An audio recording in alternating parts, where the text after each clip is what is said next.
Get ready, because one of the Pacific Ocean's most active volcanoes might blow any minute now.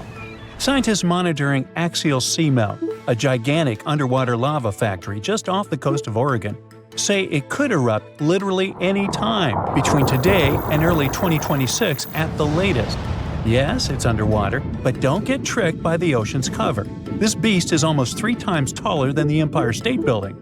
This volcano is inflating like a souffle at a Michelin-starred restaurant, and scientists are so excited they will live stream it. Seriously! So here's the thing. This volcano will explode at any moment now because, well, it's inflating fast. Over the past few months, researchers have noticed that the seafloor is literally rising. It's like Axial is doing its best impression of a waterbed filled with molten rock. Scientists call this inflation, which sounds like something you'd complain about after Thanksgiving dinner. But in volcano terms, it means magma is piling up underground, causing the seafloor to bulge like a souffle that's this close to collapsing. Now, an underwater volcanic eruption might not sound so exotic. After all, most volcanic activity on Earth happens under the sea. Believe it or not, there are more than 1 million submarine volcanoes quietly churning lava beneath the waves as you watch this. The ocean floor is Earth's biggest volcanic hotspot.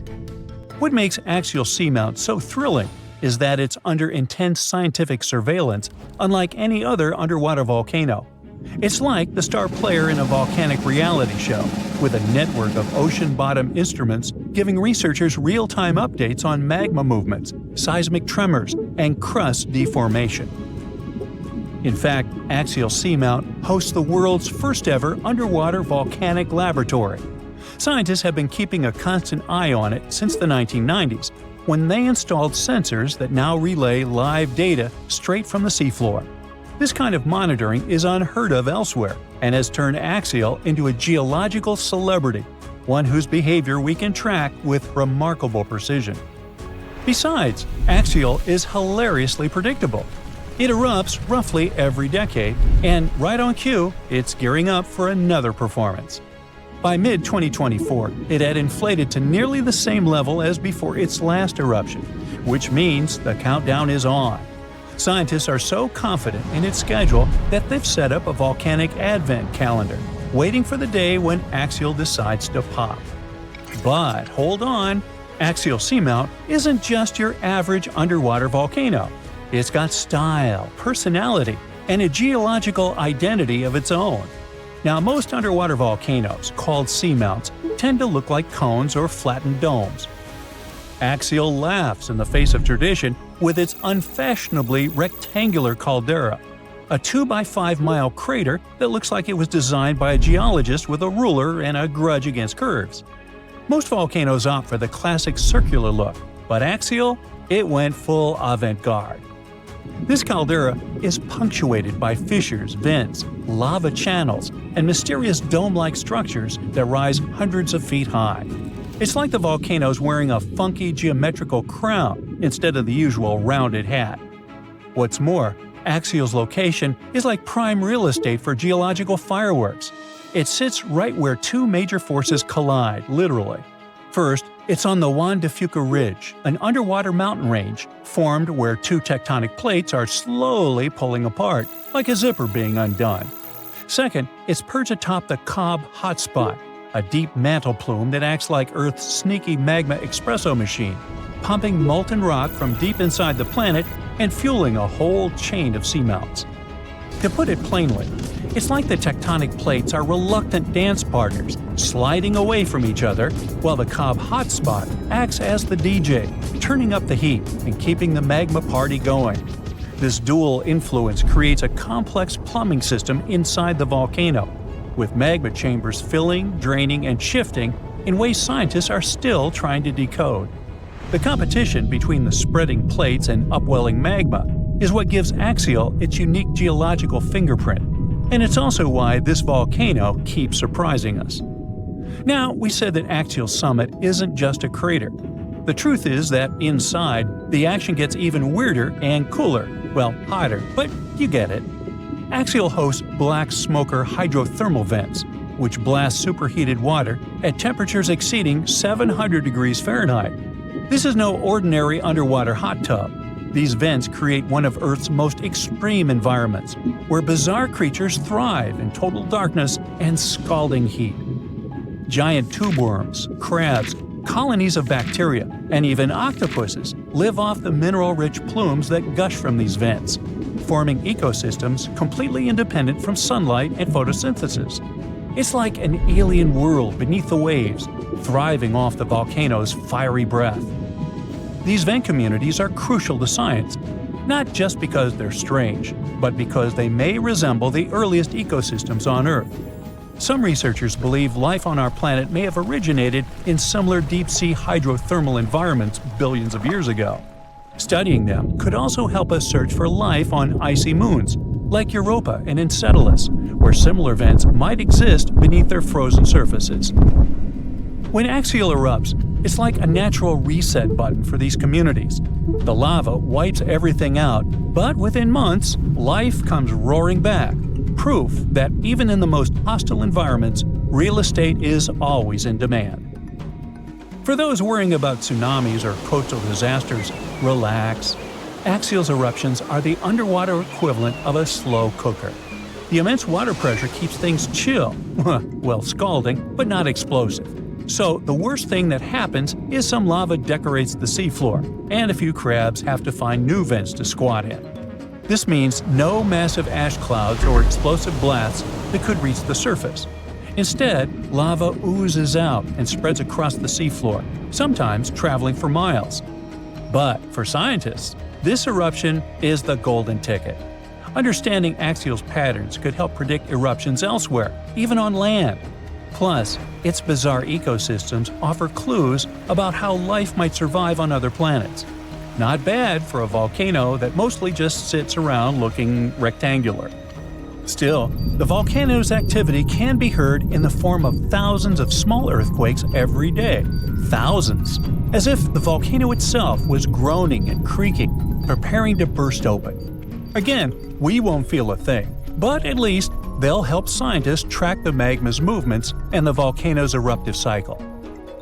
Now, one of the coolest parts of this story is that scientists are preparing to live-stream Axial's next eruption for the first time ever. Imagine watching an undersea volcano in action, live, as it's painting the ocean floor with fresh lava. It's like a front-row seat to a natural fireworks display, thousands of feet beneath the waves. The livestream will come courtesy of the Ocean Observatory's initiative, which maintains a series of fiber optic cables linking Axial's instruments directly to shore. It's the Wi-Fi of the deep sea, and it's about to broadcast molten rock in HD. And there's another twist. Scientists have noticed a curious pattern in Axial's eruptions. All three of its most recent eruptions, in 1998, 2011, and 2015, happened between January and April, the months when Earth starts moving away from the Sun. So why? Well, it might have something to do with the Moon's gravitational pull. The Moon's orbit causes ocean tides to rise and fall, which changes the pressure on the seafloor and could help nudge the magma chamber to its breaking point. I guess the Moon isn't just a romantic light in the night sky. It might be the ultimate volcanic whisperer. So, one thing's for sure, when Axial goes, it'll be the best documented underwater eruption in history. So, keep your eyes peeled. This is one natural spectacle you won't want to miss. And who knows, if we're lucky, we might even get deep-sea eruption ASMR out of the deal.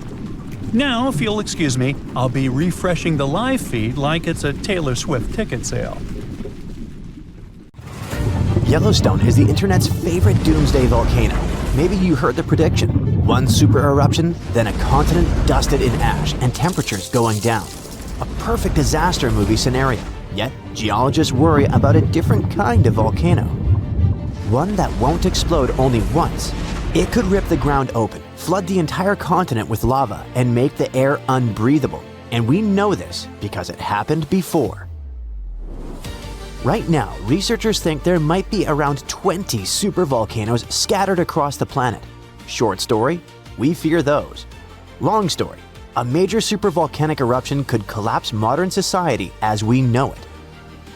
A normal volcano can cause a local disaster.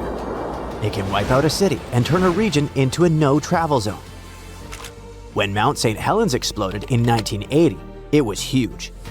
The eruption blew the top off a mountain and flattened forests like knocking down dominoes. It showed the world just how scary volcanoes can be. But in geological terms, it's nowhere near what a supervolcano could do. Mount St. Helens threw out roughly a third of a cubic mile of ash, enough to make a football field pile about 150 miles high.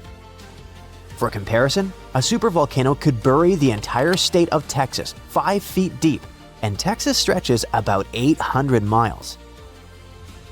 Volcanoes like St. Helens are mountains that build up over time, layer after layer, like nature stacking spilled wax.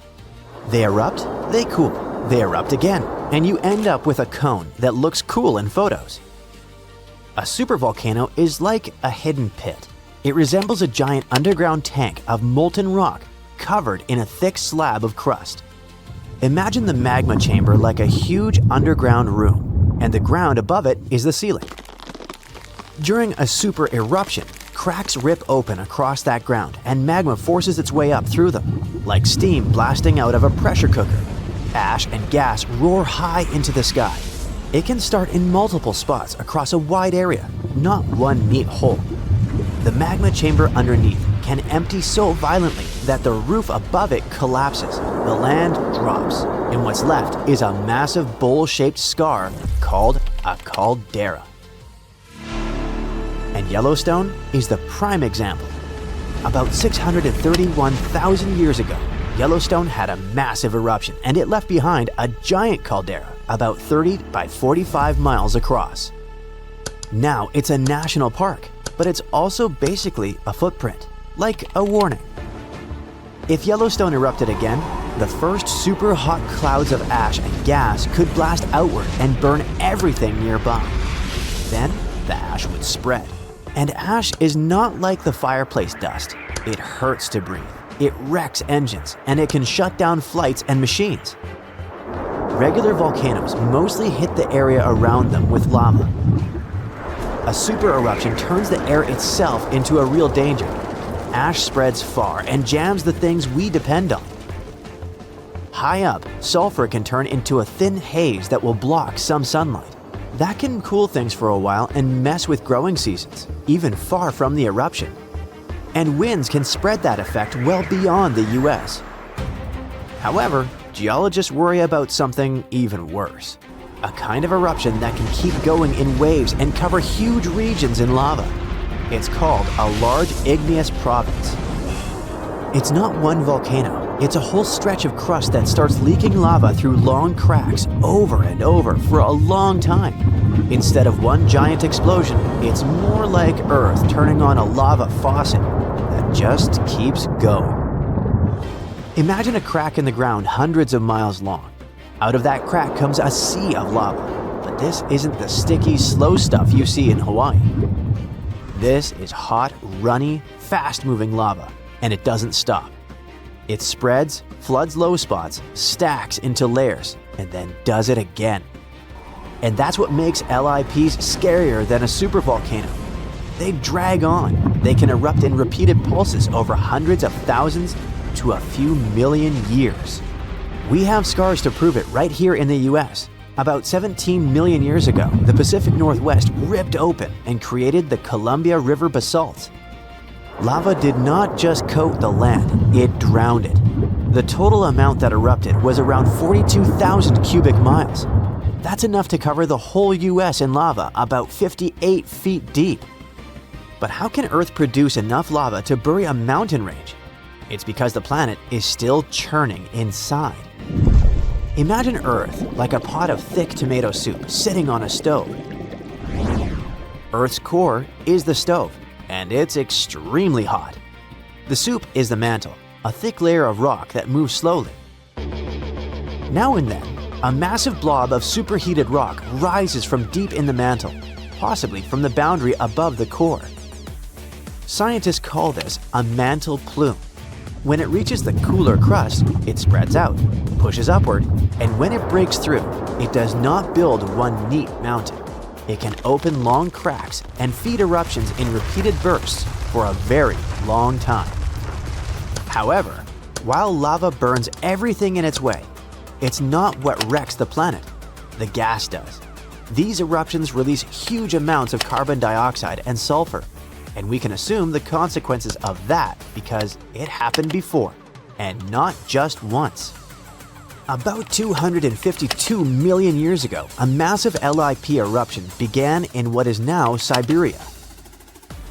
It lines up with the worst extinction event in Earth's history, the Great Dying. Around 90% of species disappeared. Huge amounts of gas flooded the air and trapped heat. The ocean soaked up some of that gas and turned more acidic. Acid rain fell again and again. Life on Earth crashed. Scientists believe that in the last 500 million years, there have been 16 major extinctions like this, and that 15 of them line up closely with LIP timing. These geological formations changed Earth so many times, and scientists now wonder, what if Yellowstone and that massive lava flood in Oregon are actually a part of the same system? Look at Idaho from space, and you see a long, flat track across the state called the Snake River Plain. It points from the old lava flood region toward Yellowstone, like a trail. That path exists because Earth's surface moves. The outer layer is split into giant plates that slowly slide. Under Idaho and Yellowstone, a deep, hot zone keeps feeding eruptions. As the plate moves, the eruption zone shifts with it, leaving a long trail behind. That's why the rocks get older the farther you go from Yellowstone. It's the same heat source, just a moving target. And if you roll the plate's motion back far enough, that trail points closer to where the Columbia River basalts formed. That's why some geologists think the Northwest lava flood and Yellowstone could be connected parts of one long-lived system. Finally, if it's all part of one big apocalyptic system, is it time to pack the bags and flee to Mars? Will it happen again soon? Even if they share the same story, that does not mean the worst part is coming back soon. The lava flood chapter played out millions of years ago. Today, Yellowstone is simply where that deep heat shows up at the moment. And sure, it can erupt again, but the most likely eruption isn't some giant doomsday blast. It's a steam explosion, when super hot water flashes into steam and blows rock apart. Lava flows and smaller eruptions can happen too. The caldera-making nightmare is a rare one. If Yellowstone ever started building towards something big, it wouldn't be sneaky. You would see it coming. A lot more earthquakes than normal and the ground lifting faster than usual. The clearest right before signs would likely show up in the days or weeks before it. We cannot stop a planet-scale eruption. We can only watch for the warning signs and plan. But hopefully, if the planet decides to get rid of us, by the time it starts sending warnings, we'll already finish turning Mars into our new home. For 70,000 years, Taftan Volcano successfully convinced everyone it was extinct. But new satellite images show that its summit is rising, like something inside is stretching it, rolling it over, and cracking its neck after the world's longest nap. Scientists aren't too happy about it, so let's see if you have a reason to be worried too. Volcanoes can wake up when earthquakes shake them awake or storms mess with underground water. But scientists checked.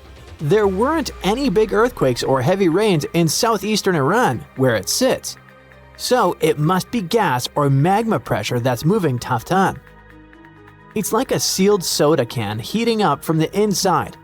Before you even hear a hiss, the pressure is building silently, waiting for a weakness. That's why Taftan's movement is such a big red flag. Pressure changes mean new internal activity. Plus, the source of pressure below its surface is at just around 1,600 to 2,070 feet deep. And that's not a lot for a volcano. When the source of pressure sits that close to daylight, it can set off small explosions from steam or gas, even if no lava ever touches the surface. This type of explosion, called phreatic, happens when water underground gets so hot so fast that it blows up like a giant pressure cooker. In Hollywood movies, volcanic eruptions always look like rivers of lava chasing people down the street. But steam-driven explosions are different, sneaky, and unpredictable. One minute everything looks calm, and the next minute rocks and superheated steam blast into the air like Earth sneezed with the power of a jet engine. For Taftan, this is exactly the scenario scientists are afraid of. You don't need flowing lava to cause destruction. A steam-driven explosion can launch boulders the size of cars and shoot ash clouds thousands of feet up. Even if you don't live anywhere near Iran, Taftan isn't just a local issue. Volcanoes breathe out gases that travel with the wind, and Taftan produces sulfur-heavy emissions when it's active. Sulfur dioxide doesn't just smell bad, but messes with air quality, irritates lungs, and reacts in the atmosphere to form particles that can dim sunlight and cool temperatures. That means neighboring countries might feel the effects even if they never see the volcano. And if a phreatic explosion blasts ash high enough, it could drift into international flight paths like volcanic confetti nobody asked for. Even smaller eruptions can have ripple effects. Remember that time a volcano in Iceland with a name I won't ever pronounce correctly blew up in 2010? It disrupted all the air travel across the Atlantic, and in our case, a modest ash plume drifting into major air corridors could ground flights across the Middle East, South Asia, and beyond. You know, gas emissions don't respect borders. They drift, mix, and settle wherever the wind decides to drop them. Alright, all this sounds pretty creepy, but with all the modern sensors, scientists should find out about an eruption in advance, right? Not really. As Taftan sits in a really remote region, setting up monitoring stations there is tricky, expensive, and frankly, was never a priority because everyone assumed the volcano was done for. So right now, satellites, not ground instruments, are doing most of the work. Satellites see the big picture, but instruments on the mountain add detail. And that's why it was so important for Taftan to be reclassified from extinct to dormant. Because dormant volcanoes need eyes on them 24/7. When a volcano is labeled extinct, countries don't invest in evacuation plans, hazard maps, or monitoring equipment. Changing Taftan's status forced everyone, from local officials to global scientists, to admit it can cause trouble. And that means preparing for ashfall, gas emissions, sudden eruptions, and the long-term questions. Questions like, what if this awakening isn't temporary? What if this is the beginning of a whole new activity cycle? Long-term, Taftan might settle down again, or it might be entering a period of renewed activity. Volcanoes don't run on human timelines. A short-term phase for a volcano could be days or years, and the uplifting summit might mean there's deeper magma movement, not just a surface burp. It has gone up by about 3.5 inches over 10 months between July 2023 and May 2024. And a mountain rising is like Earth inhaling. And if Earth inhales too deeply, it eventually exhales. And in volcanic terms, that exhale is nothing good. Right now, Taftan is breathing in, and nobody knows when it plans to breathe out. This already sounds like too much drama, but there's more where it came from. Some of the biggest, angriest supervolcanoes on Earth are starting to wake up. When one of these monsters erupts, the whole planet feels it, even people living thousands of miles away. Scientists worry because a super eruption could move faster than our ability to prepare food, evacuate cities, or deal with the chaos afterward. That's what makes supervolcanoes so scary. Not just the explosion, but how little time we might have to react. If you live near Naples, you already know at least one supervolcano and how it acts. Streets crack, steam leaks from the earth, the harbor fills with sediment, and swarms of small earthquakes rattle windows like underground thunder. All of that comes from Campi Flegrei, a massive supervolcano caldera that last erupted in 1538. For years, scientists read these signals as classic warnings of magma rising. But two recent studies, one in 2023 and another in 2025, completely changed how we understand what's really going on. And surprisingly, they brought a bit of hope with the danger. In 2023, studies zoomed in on carbon dioxide, a gas volcanoes pump out when magma starts acting up. At Campi Flegrei, CO2 levels jumped after 2005 to about 4,000 to 5,000 tons a day, which sounds like magma rising fast. But when scientists checked other gases like nitrogen and helium, the chemistry didn't fit that idea at all. It turned out that the extra CO2 came not from rising magma, but from super hot fluids underground, cooking the surrounding rocks and releasing gas on their own. In the 2025 study, lab experiments showed that the shaking comes mainly from a sealed underground water and steam reservoir. When that natural lid traps pressure, it eventually cracks and releases steam and sets off sudden quakes that people feel at the surface. That idea also explains something that always confused scientists. The earthquakes usually start close to the surface and then move deeper, which is the opposite of what rising magma would do. After the strongest shaking, the ground often sinks a little, like a balloon slowly deflating after you let some air out. None of this means Campi Flegrei is suddenly safe though. Magma still sits deep underground and steam-driven explosions can still blast out rocks, ash, and scorching gas without any lava warning you first. What's really changed is how scientists think about the danger. Just watching and waiting isn't enough anymore. If humanity only had 12 months of warning before a supervolcano eruption, we'd struggle badly. Stockpiling food, relocating people, keeping supply chains alive, it would all feel almost impossible.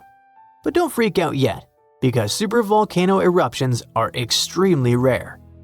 The last one happened about 26,500 years ago in New Zealand. On average, scientists think a super eruption happens roughly once every 100,000 years, but Earth doesn't follow neat schedules like a calendar. Sometimes these eruptions cluster closer together, and then the planet stays quiet for a long time. Two massive super eruptions shook the planet within the last 100,000 years.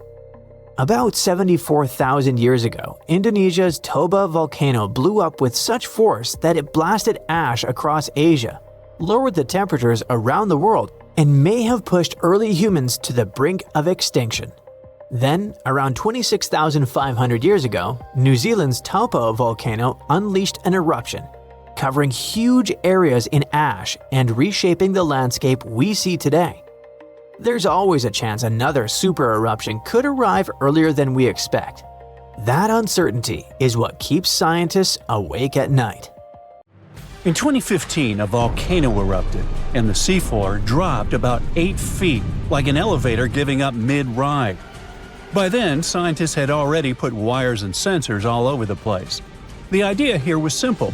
Since it erupted fairly often, they wanted to predict the next disaster.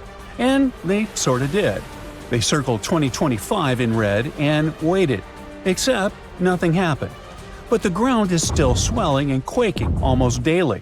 And now everyone is worried. Let's see why. Axial Seamount is a volcano about 300 miles off the Oregon coast. But to really find it, you would need to dive almost a full mile. You'll also find something unexpected there – yellow cables, miles of them. This is one of the most watched volcanoes on the planet. Through a massive project called the Ocean Observatories Initiative, or OOI, scientists draped the underwater mountain in 550 miles of fiber optic cable. Sadly, it's an observatory in name only, serving more as a science experiment than a proper observatory. There's no cool-looking dome where people live and research underwater.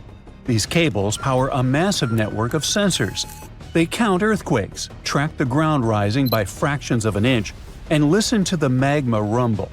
These sensors are so sensitive that they can feel the moon. When the tides rise, the extra water presses down on the volcano and sets off tiny earthquakes. To put this all in place, they had to use remote-controlled robots that dove down and physically plugged those sensors into the network. Plugging a TV into an extension cable in a dark room is hard. Now imagine doing that 4,600 feet under the surface. You're using a robot arm, and the pressure is strong enough to crush a small pickup truck. But why go through all this trouble? Volcanoes are lazy. Most sleep for centuries. Some wake up once, flood half a continent with ash, and then go quiet for hundreds of millions of years. If you study volcanoes, you might wait your entire career and never see a single drop of lava. But Axial sits right where two tectonic plates are ripping apart. Magma is constantly refueling the tank. It's not the type that needs to wait hundreds of years to recharge. It can erupt every decade or so. Now, it doesn't blow its top like Mount St. Helens. There's no earth-shattering kaboom. Instead, the ground swells up, cracks open, and lava pours out quietly to create new rock. When the floor cracks, it blasts out a massive cloud of superheated water called megaplume that's packed with subsurface bacteria. It rises thousands of feet high and looks like a blizzard of white snow shooting through the dark ocean. Each eruption basically resets the biome, forcing life in the area to start over. That combination, frequent and calm, makes it perfect for study. It erupts often enough that we can actually collect data, and is predictable enough that we can build a model around it. By 2014, the observatory had already been in place, just in time for the eruption that happened in 2015. Scientists caught the whole event live. They had sensors on the seafloor that showed the ground puffing up like a giant balloon as melted rock gathered underneath. The ground rose up several feet until the pressure made the rock start to crack. This caused thousands of tiny earthquakes in just one afternoon. Then, miles-long cracks ripped open and lava poured out. As that magma leaked out, the ground lost its support. Eventually, the seafloor inside the volcano's crater collapsed. The whole point of capturing 2015 was to build a baseline. This is what right before an eruption looks like. So when the crater floor started rising again and the quake counts climbed, scientists figured Axial was heading toward another eruption in 2025. And then, nothing. Nada. Zippo. The signals reached the same zone that worked last time, but there was no eruption. It's like pumping air into a tire until it should blow, and it doesn't. So what went wrong for the researchers expecting a quiet explosion? What likely happened is that the volcano stalled. In 2015, the ground rose quickly, but nature likely changed the tempo. Magma is still filling the chamber, but it's pumping in slower than it did 10 years ago. It's also possible that the rock is stronger now, holding cracks better, forcing the volcano to swell even more. Now, there's also a third option, a quiet leak. Tiny fractures could be hissing out just enough pressure to delay the main event, keeping the volcano in a state of suspended animation, ready to blow but lacking the spark. And even with all the data, it's still hard to tell the difference between almost ready and about to break. That's why the forecast slid from 2025 to mid to late 2026. The volcano stayed active, but the buildup slowed, pushing the breaking point back by about a year. But why is this making scientists nervous? When you hear about the consequences of eruptions, it's easy to imagine a tsunami heading for the coast. Well, it's not. You can keep your surfboard in the garage. This is a deep ocean event. The water absorbs almost all the energy. The surface might get a little bubbly, but nobody on the beach is going to spill their drink. The people sweating are the ones who paid for the robots. The problem is that the lab is sitting inside a test tube. Remember, the volcano is currently overcharged. It has already swelled past the point where it usually pops. If it waits until late 2026 to finally let go, it could have accumulated significantly more magma than it did in 2015. A bigger eruption means new cool data, but it also means a much larger volume of lava. Those expensive yellow cables and delicate sensors, they're sitting right in the splash zone. If the lava follows the old paths, the gear is fine. But an overpressurized release could rip open new cracks in the seafloor. If that happens, researchers could lose millions of dollars of equipment in seconds. Scientists might be watching the feed live, see a wall of molten glass, and then static. But the real worry isn't the money. Axial is supposed to be the gold standard. It's the most monitored square mile of the ocean floor on Earth. It was supposed to be the easy one. If our prediction model fails here, well, it's a bad sign. We have every sensor imaginable, and we still don't understand underwater volcanoes as well as we thought. If we can't predict the friendly volcano when it's wired for sound, what chance do we have with the dangerous ones? The vents around the volcano pump out water that could reach around 650 degrees Fahrenheit. On the surface, that would instantly turn to steam. Down here, the pressure is so intense that the water can't boil.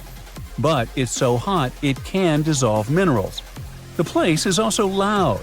If you could hear it, it would sound like a jet engine on a runway. Plus, the area is carpeted in tube worms. They look like giant 6-foot-tall white pipes with bright red tips. They don't make biological sense. They have no eyes, no mouths, and no stomachs. They don't eat food at all. Instead, they host bacteria inside their bodies that turn the volcano's toxic sulfur gas into sugar. They're basically powered by pollution. Crawling all over them are scale worms. These things look like they belong on some other planet. They're covered in microscopic scales that refract light. So if you shine a flashlight on them, you could see them sparkle in blue and red. The ground beneath them is also strange. When axial erupts, the lava hits the freezing seawater and cools instantly. But it doesn't turn to gray stone. It turns into glass. Pure black obsidian. If you tried to walk on it, it would sound like you were walking on thousands of light bulbs. Experts have updated the schedule for this year. Cameras are in place to take some cool pictures, and we might even get a live stream on YouTube, watching the ground tearing open under the ocean. Let's just hope that it isn't the final broadcast. It's really hard to stream the next one if your multi-million-dollar camera ends up digested by a river of molten glass. I'll say. It's the 15th of January, 2022, 4:47 p.m. local time. It will start any moment. Here, do you feel these jolts? The South Pacific is about to experience one of the most powerful volcanic eruptions ever recorded by modern instruments. The eruption begins at Hunga Tonga Hunga Ha'api, an underwater volcano in the Tongan archipelago. The eruption itself is enormous. Its volcanic explosivity index is at least VEI 5, with the maximum being 8. It's as powerful as such historic catastrophes as Mount St. Helens in 1980 and Mount Vesuvius in 79 CE. The eruption releases a staggering 2.4 cubic miles of volcanic material and sends over 150 million tons of water vapor into the stratosphere. This amount of water vapor would have been enough to fill 58,000 Olympic swimming pools. Additionally, the eruption generates the fastest underwater currents ever recorded and triggers large tsunamis that struck areas as far as Peru, more than 6,200 miles away from the volcano. And it takes at least 4 lives, with even more missing. But the craziest thing is that just before the eruption, 15 minutes ahead of time, there was a kind of warning. But as it often happens, people simply missed them. 2 seismic stations, about 466 miles away from the volcano, which is pretty far for this kind of thing, picked it up. They figured out it was a Rayleigh wave, which is a type of seismic wave that moves along Earth's surface. This wave was caused by a fracture in the ocean floor, where magma and seawater started to interact under a lot of pressure. That's likely what triggered the eruption. The crazy thing is that normally, volcanic seismic signals are pretty small and can only be detected close to the volcano. But this Rayleigh wave traveled way farther than usual and was much stronger. It means there had to be a massive amount of movement going on beneath the surface before the eruption. While people on the ground didn't feel it, those distant sensors picked it up. And this discovery is great for identifying volcanic threats earlier in the future and for improving early warning systems. If scientists can detect these seismic precursors, they could give a heads up before an eruption happens. That would give people time to evacuate and reduce the chances of injuries or property damage. especially for underwater volcanoes like this one, which can also trigger fatal tsunamis. Now, the eruption was big, but its impact was mostly contained. However, this discovery underlines how important seismic data is for predicting and preparing for these disasters. Even though this precursor wasn't used to issue a warning during this eruption, the idea that we could use this kind of information in real time during future eruptions is really promising, especially for underwater eruptions, which apparently might give us more warning time than we thought. Even though we wouldn't have been able to hear that precursor warning signal, there is a sound so loud it could actually finish you. And while such sounds are incredibly rare, the loudest noise ever recorded was indeed fatal to those who were close enough. On 27 August 1883, the eruption of the Krakatoa volcano in Indonesia created the loudest noise ever measured. It's thought to have been an astonishing 310 decibels at the source. To put this in perspective, a hand drill produces the sound of 98 decibels. The noise produced by a jet engine measures 140 decibels. And the sound of 180 decibels is capable of destroying your hearing tissue. So, the sound Krakatoa produced reached more than 170 decibels at a distance of 100 miles. And sailors aboard a ship just 40 miles from the eruption had their eardrums burst from the sound. The explosion's reverberation was so powerful that it was heard 3,000 miles away. In fact, at a farm in Alice Springs, Australia, over 2,200 miles away, sheep farmers reported hearing what they thought were gunshots. The sound from Krakatoa traveled around the world multiple times. Although no one heard the explosion beyond 3,000 miles, spikes of atmospheric pressure were recorded in places as far away as Canada and England. Those must have been the sound waves produced by the eruption traveling around the globe. Sound above 150 decibels can potentially cause life-threatening harm. In particular, sounds between 170 and 200 decibels can result in lethal conditions, including burst lungs. Anything over 240 decibels could cause fatal injuries, and you don't even want to know what those are. I'll just say that those sometimes happen to cartoon characters, but rarely to people. The scientific explanation behind this is that sound is essentially a wave of pressure, which can travel through both solids and liquids. And, in the case of an incredibly loud sound, pass right through the human body. If the pressure from such a sound is high enough, it can rupture eardrums and internal organs, causing significant and often fatal damage. Now, you probably know how volcanoes sometimes have small earthquakes before they erupt. Well, they often produce this weird sound called a harmonic tremor. The sound kind of hums, and the frequency of the hum gets higher and higher until it suddenly stops just before the volcano erupts. The sound has been recorded at a bunch of volcanoes around the world. But the thing about Redoubt Volcano in Alaska is that its tremor is so intense, people can actually hear it. It's like the volcano is letting out this crazy scream right before the eruption.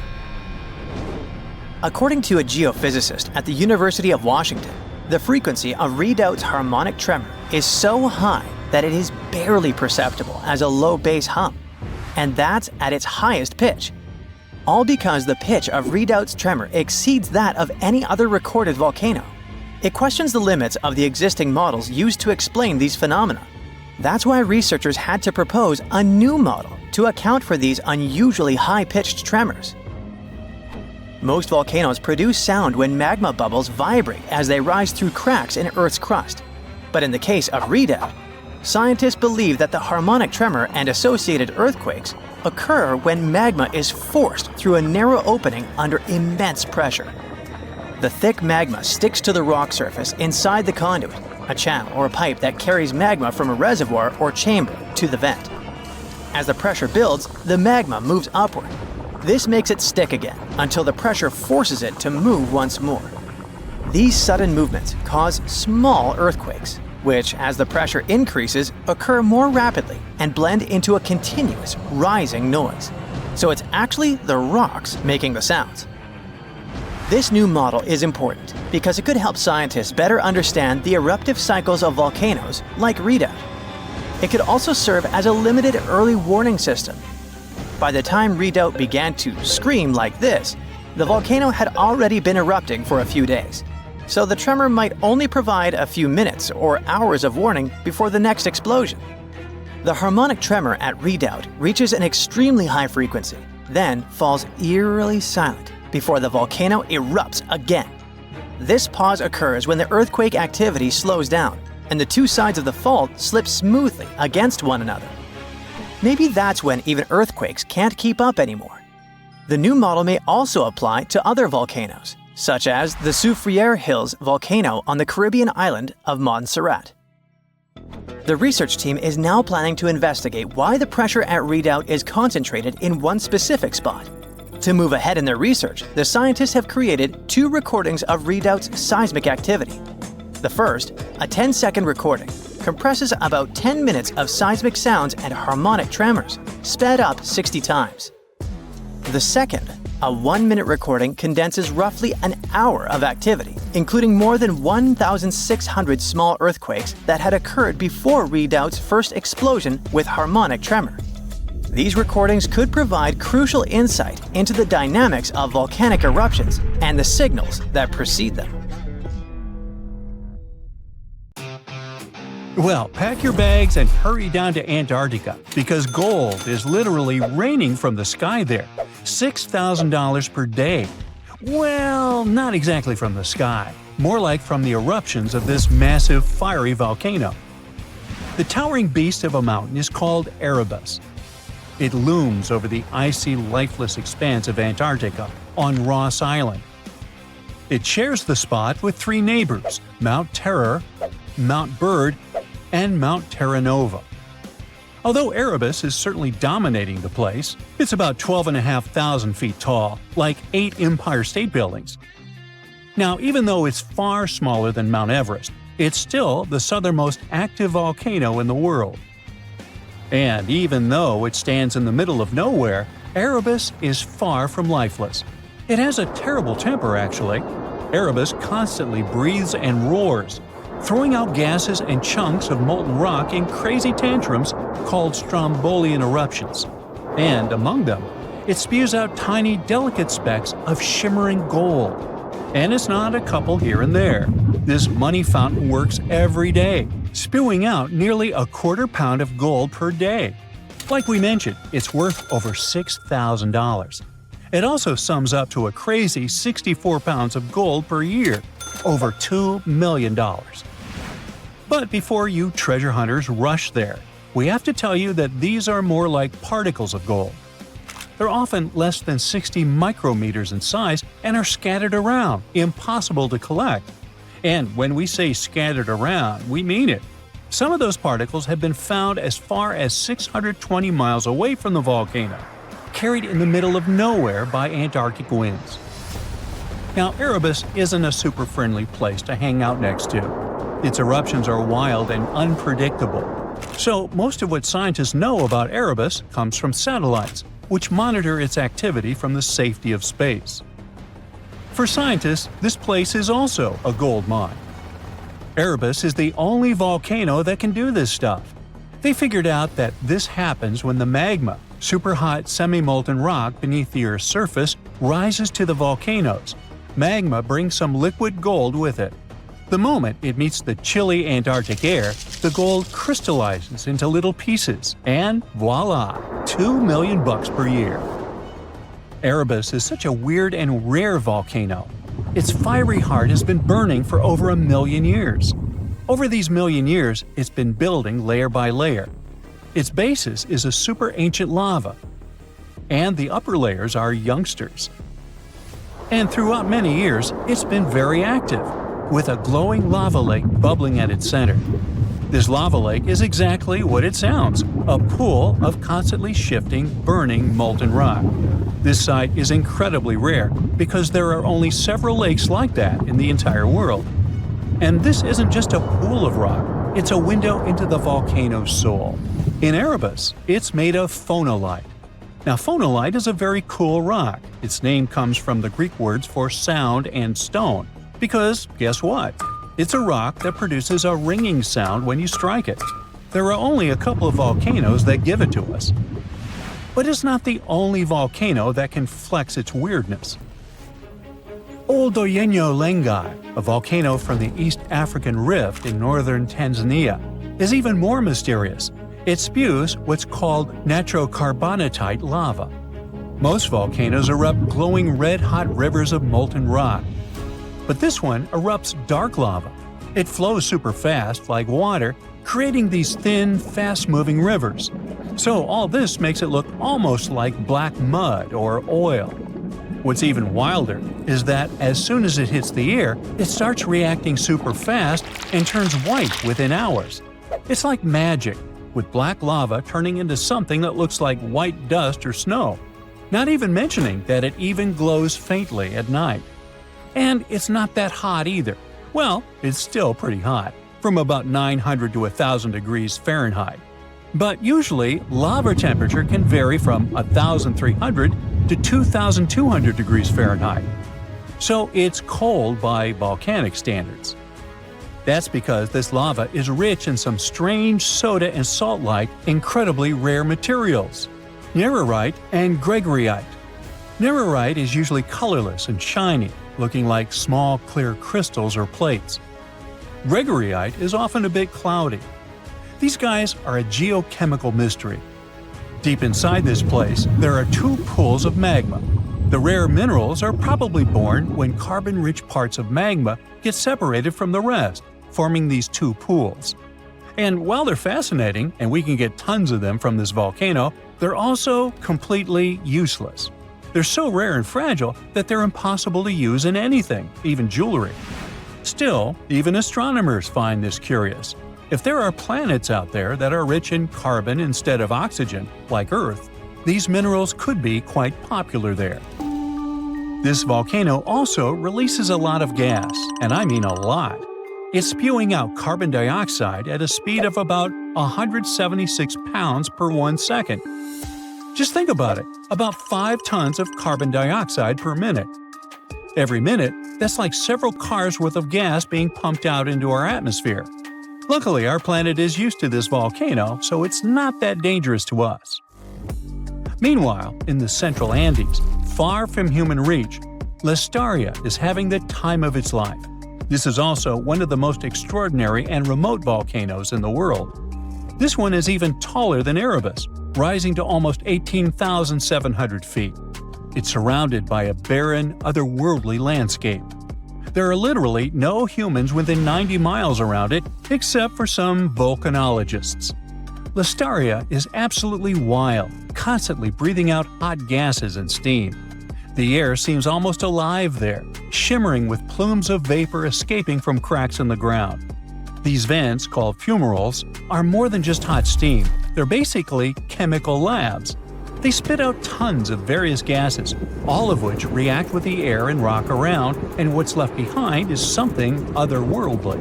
It's like someone spilled a painter's palette, bright yellows, fiery oranges, and rusty reds.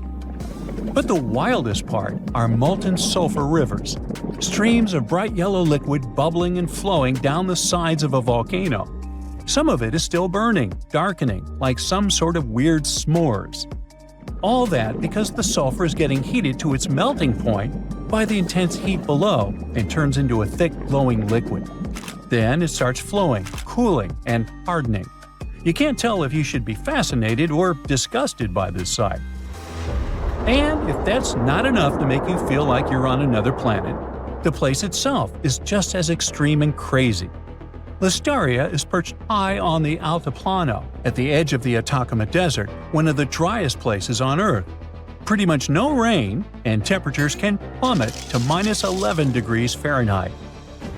At least some volcanic ash enriches the soil, so there are some hardy plants here and there. The weirdest part is a salt pan nicknamed Lake of Sulphur. It's fed by those sulfur rivers.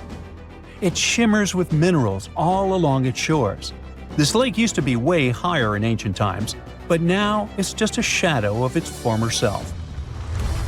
Thousands of years ago, it witnessed a catastrophe of unimaginable scale.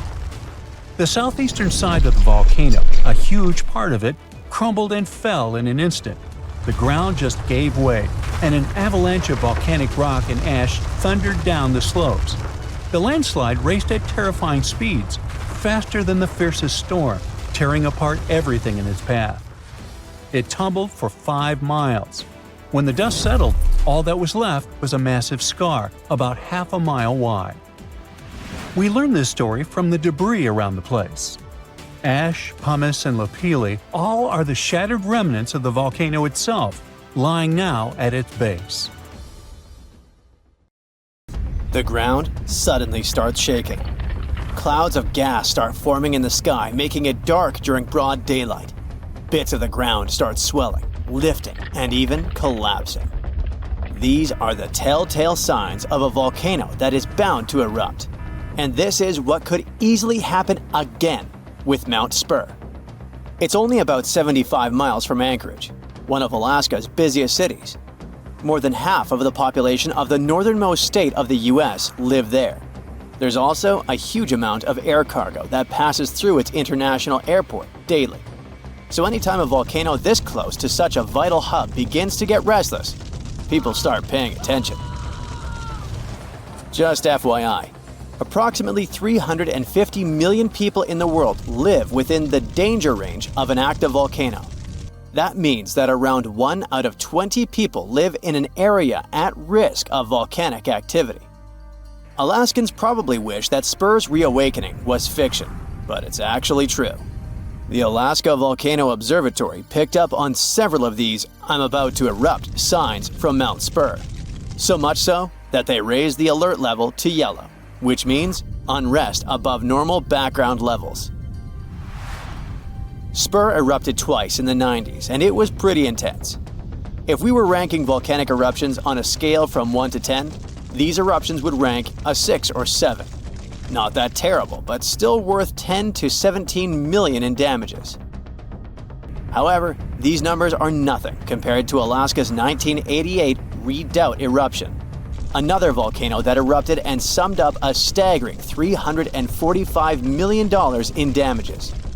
Mainly because its ashes hit aircraft engines, such as the KLM 747 that lost power after all its engines went off due to the ashes. If people weren't paying attention to Alaska's unstable geology before that, well, they surely started to after it. When you think of the hazards of volcanic activity, the first thing that might possibly pop in your mind is Pompeii, Italy. Of course, that's the worst-case scenario, a city being engulfed by lava. Spur may seem innocent compared to Vesuvio, but it still took its toll. The last time it erupted in the 90s, and it threw volcanic aerosols over 60,000 feet into the atmosphere. Let's get our science straight here. Think of volcanic aerosols like liquid particles that are released into the atmosphere during an eruption.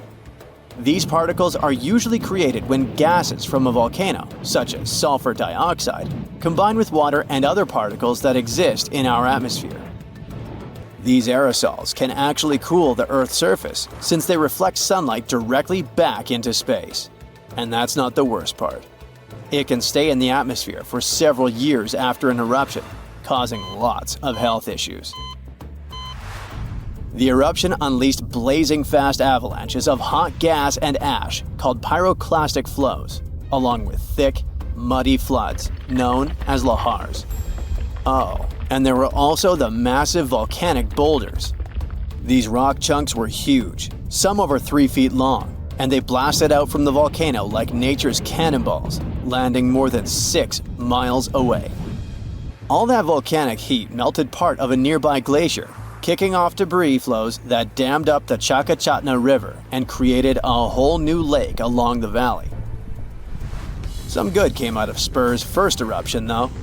The main lesson was, volcanic monitoring pays off.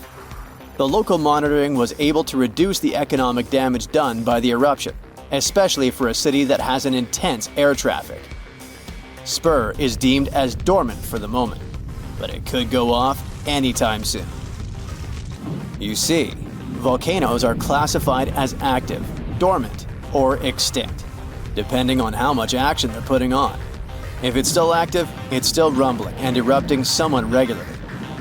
Dormant means it's had some recent activity, but it's still lying low for now. And extinct, that's when it's been quiet for such a long time that we figure it's done for good. One of the US's most dangerous active volcanoes is Mount St. Helens. This volcano is actually responsible for the most powerful eruption in US history. Its last blast was so intense, it threw off about 1,300 feet off its summit. Basically, the top of the mountain vanished, and if you thought Mount Spur's ash cloud was impressive, St. Helens wins the competition since it launched its ashes 80,000 feet into the sky. Eastern Washington plunged into total darkness. But it wasn't just that. In a matter of 3 minutes, the eruption hurled 3.7 billion cubic yards of blazing rock and dust, enough to fill 1 million Olympic-sized pools across 230 square miles of lush forest. Actually, the earthquakes that anticipated the eruption started weeks before May 18, 1980. A ground shake of magnitude 5.0 went off, triggering a landslide on one side of the volcano. By the end of the official eruption date, 57 people had lost their lives. Nearly 7,000 big game animals like deer and elk were wiped out, and millions of birds laid scattered on the burnt earth. Researchers don't think St. Helens will blow at the same magnitude again anytime soon, but they're keeping an eye on it, because this volcano is not exactly finished. By the way, the word volcano comes from the Roman name Vulcan, which was the Roman deity of fire, and they often happen at the meeting point of tectonic plates, which are the pieces of the Earth's surface that fit together like a jigsaw puzzle. The so-called Ring of Fire, located in the Pacific Ocean, is the world's danger zone when it comes to volcanoes. It contains between 750 and 915 active volcanoes. The largest volcano located in the Ring of Fire, also the largest active volcano in the world, is the Mauna Loa. It's over 13,000 feet high, and it's located in Hawaii. Researchers say that Mauna Loa has been erupting for at least 700,000 years. Its most recent eruption began on the 27th of November 2022, and it lasted until December 13th. It's been quiet since the 80s until it decided to wake up again. Thanks to constant monitoring by the Hawaiian Volcano Observatory, it didn't cause any casualties when it last erupted. Scientists have been investing big time on volcanic monitoring, not only to reduce economic hazards, but also to save lives. The most recent attempt has been to drill into volcanoes. Recently, a group of scientists went all the way to Iceland in one of the world's volcanic hotspots. There are around 33 active volcanoes in Iceland alone, but the one that is the most interesting to them the most is the Krafla volcano. The Krafla has erupted around 30 times in the last 1,000 years, and its most recent eruption was in the mid-1980s. The project named Krafla Magma Testbed, or KMT for short, is hoping to advance the understanding of how magma behaves underground. The main advantage of this drilling research is predicting the risk of eruptions, but it can also help to push geothermal energy forward. I mean, can you imagine having electricity that is run by the limitless source of volcano power? The KMT team will begin drilling holes deep into volcanic ground in 2027. They're aiming at reaching over a mile into the ground. After all, it's different to monitor lava activity when it's on the surface than when it is still below ground. This will allow researchers to listen to the pulse of the Earth, according to them. They're saying this research is as revolutionary as the first time man went to the moon. Oh, and speaking of that, I was shocked to discover that volcanoes exist all throughout the solar system.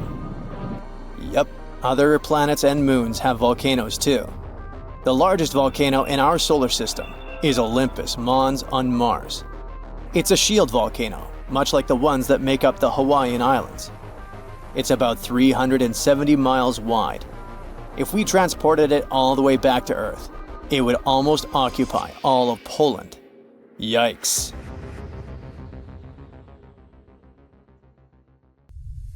These ominous rumbling sounds, the ground shaking under your feet. Wait a minute, that's my tummy. Or it might be Washington State's Mount Adams waking up. It's the largest volcano in the state by both area and volume, and it's recently started to show signs of life after staying silent for thousands of years. Scientists have noticed an alarming uptick in seismic activity around the mountain. And since the last eruption here happened between 3,800 and 7,600 years ago, humanity was still in the Stone Age at that time. This sudden chattiness has scientists, let's say, curious. The U.S. Geological Survey has hurriedly installed temporary seismic stations around Mount Adams to keep an eye on the situation. At the same time, they reassure the public there's no need to panic. Mount Adams doesn't reach the height of the better-known Mount Rainier, and still it covers a massive area, making it Washington's largest active volcano. Interestingly, records show that before September of this year, Mount Adams had experienced an average of just one small earthquake every 2 to 3 years since 1982. And then, the Cascades Volcano Observatory and the Pacific Northwest Seismic Network detected a staggering 6 earthquakes in just 1 month, September. These quakes were all rather tiny, with magnitudes ranging between 0.9 and 2 on the Richter scale. It means they were so weak you wouldn't feel them at the surface. Plus, satellite imagery confirmed there was no ground deformation in the area. Now, at the moment, the USGS keeps Mount Adams' alert level at green or normal, so we shouldn't worry about the ground opening and swallowing towns and cities. But the most recent seismic blips have encouraged the agency to install additional equipment for more precise monitoring. Such an expanded network will help scientists notice even the smallest earthquakes, which will help them understand what's happening under Mount Adams. This extra equipment might also shed light on whether this recent activity is a signal of future eruptions or just a random anomaly. If Mount Adams eventually erupted, it would likely produce slow-moving lava flows rather than explosive eruptions like Mount St. Helens. After all, past eruptions have only led to lava flows that travel just a few miles from the volcano. So that's not what we'd need to worry about. A much more dangerous thing would be lahars. These are mud flows that can happen when volcanic ash, rock, and melted ice mix during eruptions. Lahars have occurred near Mount Adams without even eruptions. Rock, weakened by hydrothermal processes at the volcano's summit, suddenly broke loose, creating fast-moving, destructive mud flows. Exactly for this reason, the USGS categorizes Mount Adams as a high-threat volcano. While it doesn't erupt frequently, it still poses serious risks to nearby settlements. Another volcano we should carefully watch is Katla in Iceland. It's one of the country's most powerful and dangerous volcanoes. It last erupted over a century ago in 1918, but if it erupts again, it could be 10 times as powerful as another Icelandic volcano whose name I can't pronounce. See? That one erupted in 2010, completely disrupting air travel all over Europe. An eruption of Katla could release large amounts of sulfur dioxide, which could form sulfate aerosols in the atmosphere. Such aerosols reflect sunlight, which could even cause temporary global cooling. This phenomenon often followed catastrophic volcanic eruptions in the past. Although eruptions are common in Iceland, Katla's ash cloud would likely shoot higher into the sky and cover larger areas of Europe than that other one did. It would ground flights and negatively affect economies. If Katla erupted, it would also harm agriculture, water supplies, and air quality. In 2014, scientists noted that a large eruption could even cause a tsunami that might travel along Iceland's south coast and out to sea.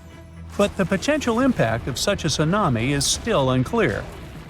Katla tends to erupt on a regular schedule every 40 to 80 years, which means that another eruption is statistically very likely soon. That's why Katla remains under close scientific observation. The Canary Islands' Cumbra Vieja erupted recently in 2021, reminding people of its destructive potential. The lava flow from this eruption was devastating.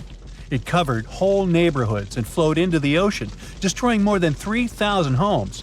Thousands of people had to be evacuated. But the craziest thing? Even though the damage was significant, scientists believe it could have been far worse. A massive eruption of Cumbre Vieja could have caused the volcano's entire western flank to collapse into the Atlantic Ocean, triggering a mega tsunami. This hypothetical tsunami could have potentially created waves hundreds or even thousands of feet high. They could have flooded coastlines around the Atlantic basin, including parts of the US and Europe. Luckily, recent studies claim that a collapse of that scale is unlikely. But even though the chance of a mega tsunami is low, scientists still think it's wise to prepare for possible eruptions because there's a chance of extensive damage. The lava flows that occur at this volcano tend to be extensive and dangerous to both human life and the infrastructure on the island. If you decide to travel to Ecuador, you should be wary of Cotopaxi, one of the most active volcanoes in this country. It's been rumbling with minor eruptions since 2022. While these eruptions have been relatively small, Cotopaxi has a great potential for a major eruption, and it has scientists on high alert. If Cotopaxi erupted on a large scale, it could produce a massive ash cloud over 12 miles high, threatening the lives of around 200,000 people in the neighboring area. A serious danger is Cotopaxi's snow-capped summit. It would melt super rapidly in a major eruption. It could lead to destructive floods and landslides that would flow down the mountain and potentially reach populated areas. This combination of volcanic activity and glacial floods makes Cotopaxi a high-risk volcano. A powerful eruption could occur soon, or it could be years or even decades away. But monitoring efforts are in place to catch any warning signs. The next volcano we should watch out for is already infamous, Mount Vesuvius. Its catastrophic eruption in 79 CE destroyed the Roman cities of Pompeii and Herculaneum. Its last eruption occurred in 1944, but Vesuvius remains highly active and poses a great risk to nearby Naples, one of Italy's largest cities. A large eruption would threaten over 3 million people. Many of them live in the vicinity or even directly on the slopes of the volcano. If Vesuvius erupted, it would be an explosive event, with ash, rocks, and volcanic gas ejected at extremely high speeds. And even though such a destructive event isn't expected for a few hundred years, Vesuvius remains one of the world's most closely watched volcanoes. After all, it has a real potential to cause catastrophic damage in a densely populated area. Then, we have Popocatépetl, often called El Popo. It's one of North America's tallest active volcanoes, which lies about 40 miles from Mexico City. Exactly this proximity to a metropolitan area with a population of 22 million people makes Popocatépetl especially hazardous. A large eruption could send a massive ash cloud over Mexico City, causing widespread disruptions. Ash could clog the city's drainage systems, contaminate water supplies, and even cause power outages by short-circuiting electrical systems. Plus, lahars could rush down the volcano, reaching nearby towns. Popocatépetl has been showing near-constant seismic activity since the early 2000s, and smaller eruptions are pretty common here. In early 2024, there were 13 recorded minor eruptions, which alarmed nearby towns. At the same time, volcanologists consider such eruptions normal for Popocatépetl. While talking about super dangerous volcanoes, we can't skip Yellowstone National Park. It houses one of the world's largest supervolcanoes. Its last massive eruption occurred about 640,000 years ago. But if this monster were to erupt today, the impact would be much more devastating for the entire planet. States closest to Yellowstone, including Montana, Idaho, and Wyoming, would be most affected, likely experiencing disastrous pyroclastic flows. These flows, which are made of a dangerous mix of lava, ash, and gases, can obliterate everything in their path. Large parts of the country would also be blanketed in volcanic ash, over 3 feet in some areas. On a global scale, an eruption at Yellowstone would send tons of ash and gases into the stratosphere, potentially blocking sunlight and causing global temperatures to drop for a few years. This would disrupt agriculture, collapse transportation systems, and create food shortages on a massive scale. Still, even though there's a popular myth that Yellowstone is overdue for an eruption, geologists clarify that this isn't true. Volcanoes don't follow precise timetables, and the activity at Yellowstone doesn't indicate an imminent eruption. So yeah, that's good news. New Zealand's most active and dangerous volcano is erupting again, reminding everyone of its power. This time, ash from the White Island volcano has drifted across flight paths, sparking concern and forcing airports to cancel flights. Locals know all too well that this volcano should never be underestimated. The current eruption comes just a few years after a catastrophic explosion claimed the lives of tourists and guides who were on the island. But against all odds, some people managed to survive what could have been their tragic end. It was December 9th, 2019. The sky was clear and blue over the Bay of Plenty, a big bay on the northern coast of New Zealand's North Island.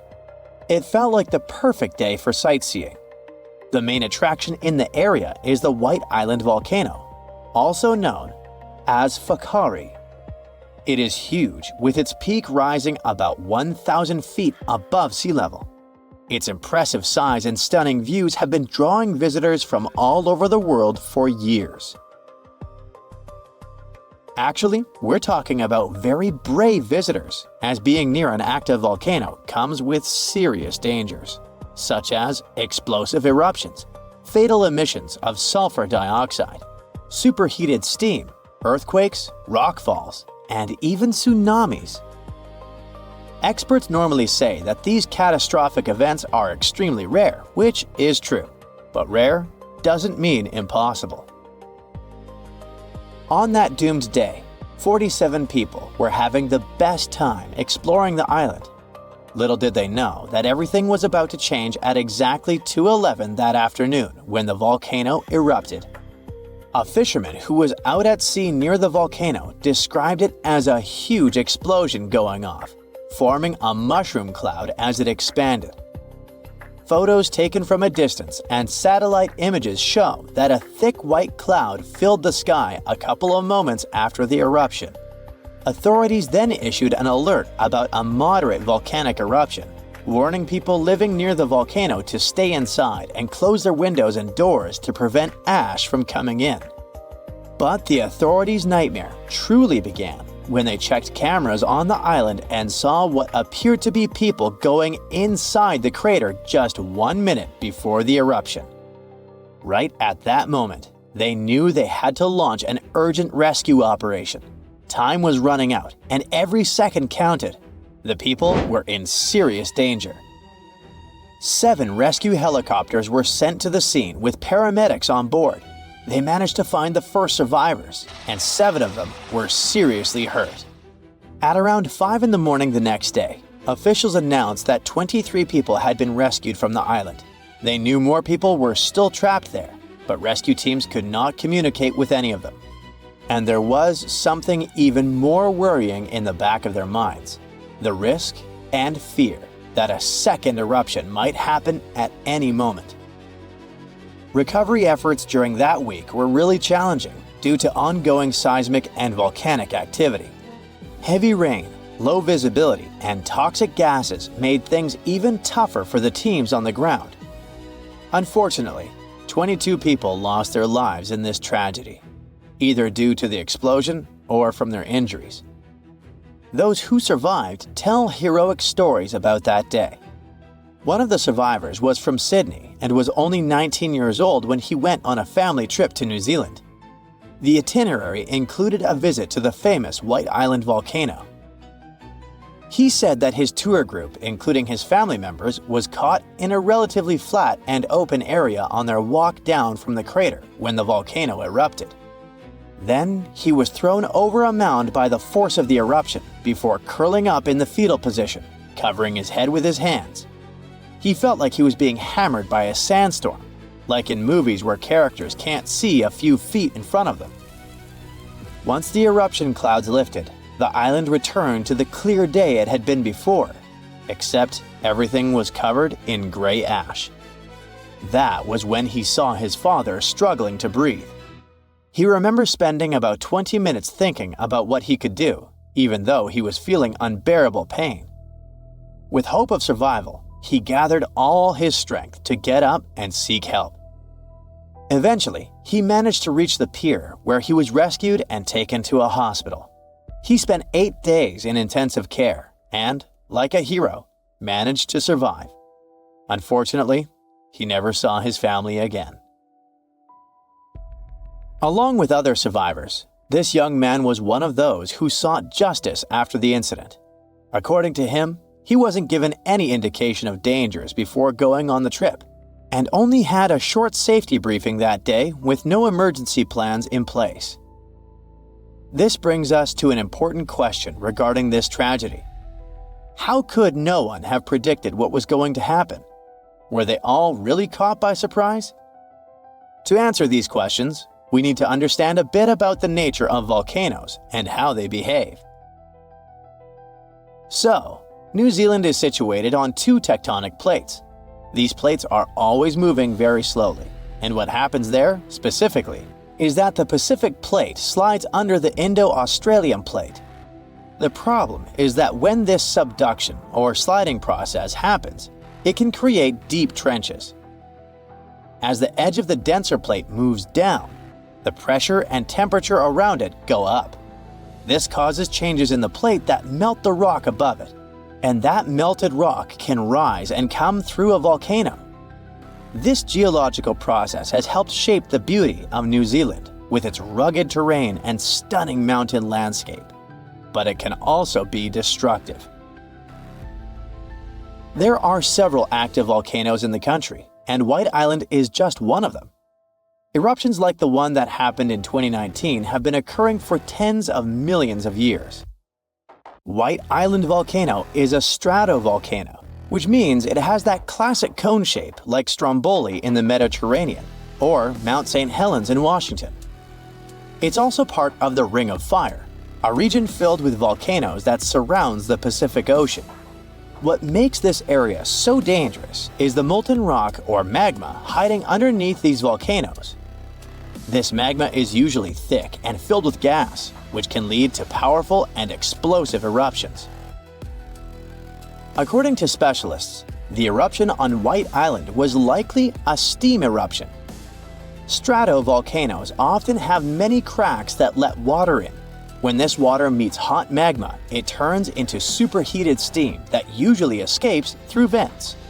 If these vents get blocked, pressure builds up, which can lead to an explosive eruption that blasts steam, hot ash, and rock into the air. The thing with steam eruptions is that they're considered relatively small eruptions, but still fatal if you get too close. And it's precisely because they're small that they become very hard to predict.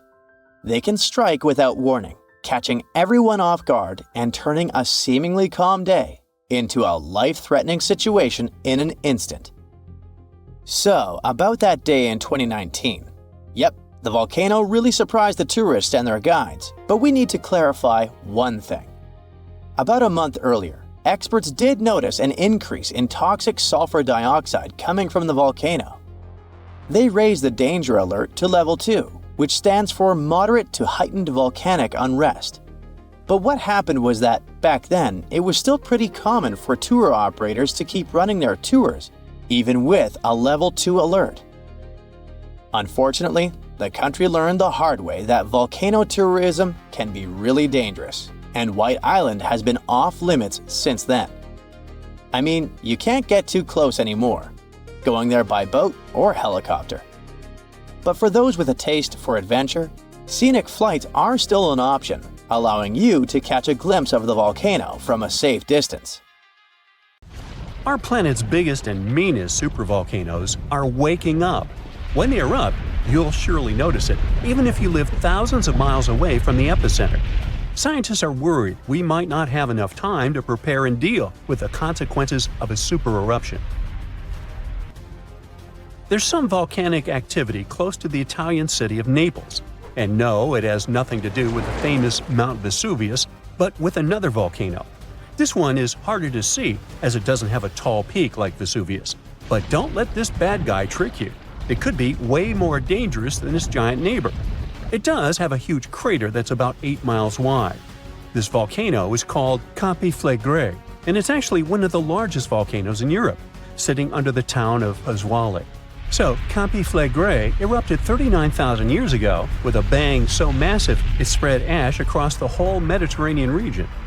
It also caused the temperature to drop by over 16 degrees Fahrenheit across Eastern Europe. It was the biggest volcanic eruption in Europe in 200,000 years. Since then, Campi Flegrei has had smaller eruptions, and the last one happened in 1538.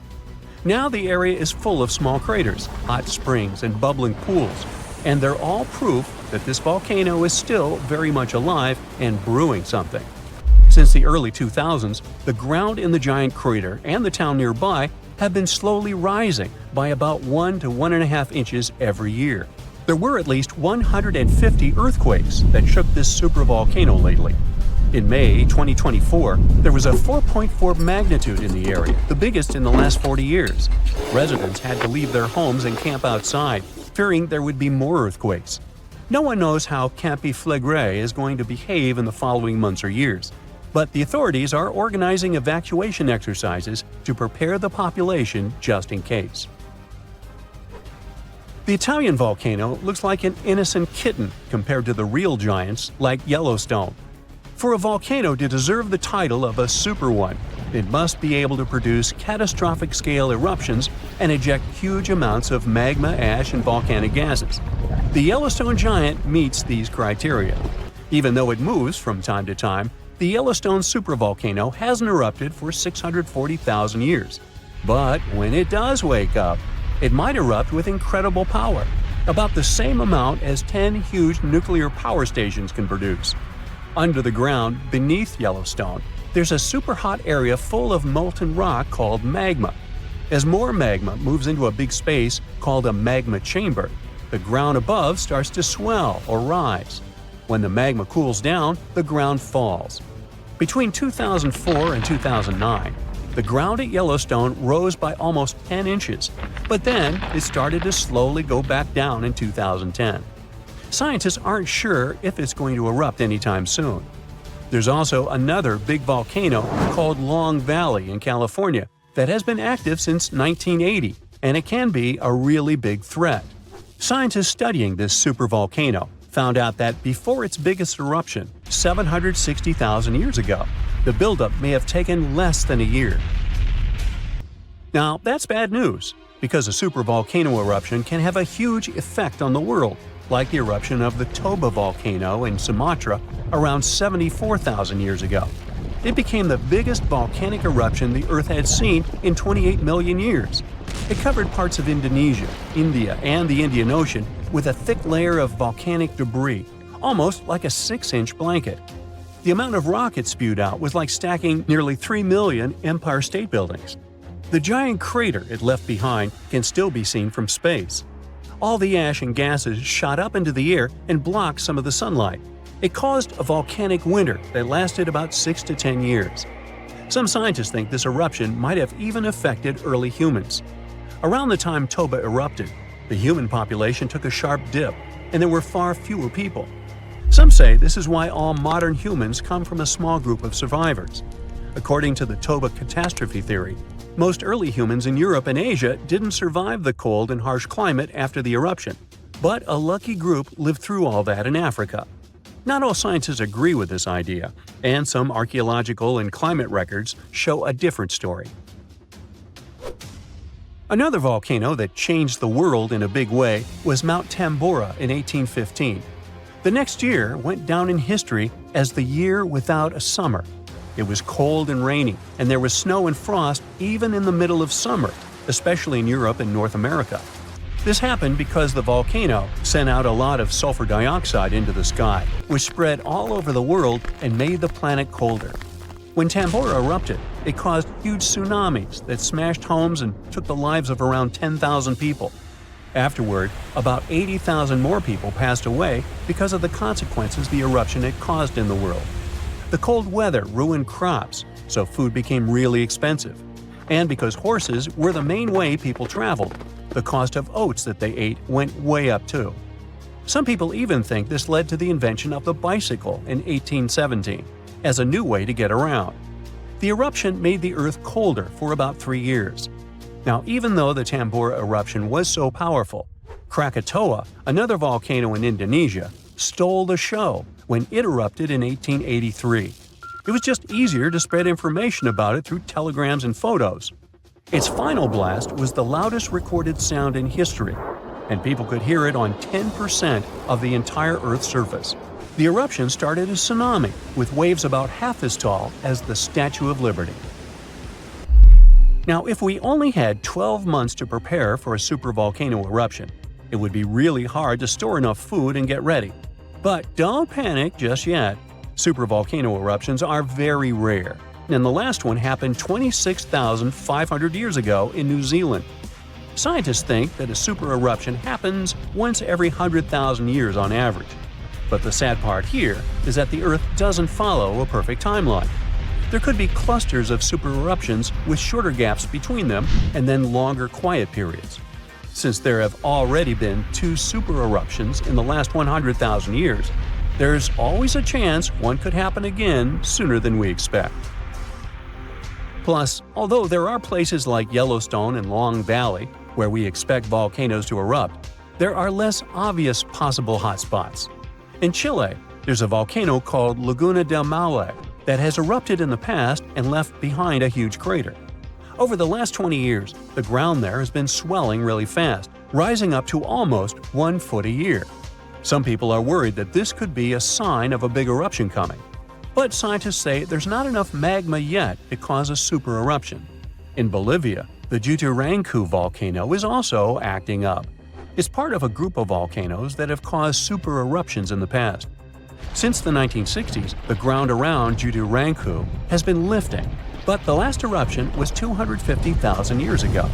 Even though the magma might be rising, it's not enough to worry about just yet. The chances of a super eruption happening during our lifetime are 1 in 1,400, which is pretty low, so you don't need to worry too much. But just like someone wins the lottery every week with very small chances, a super eruption could happen sometime in the future, and when it does, we'll need to be prepared.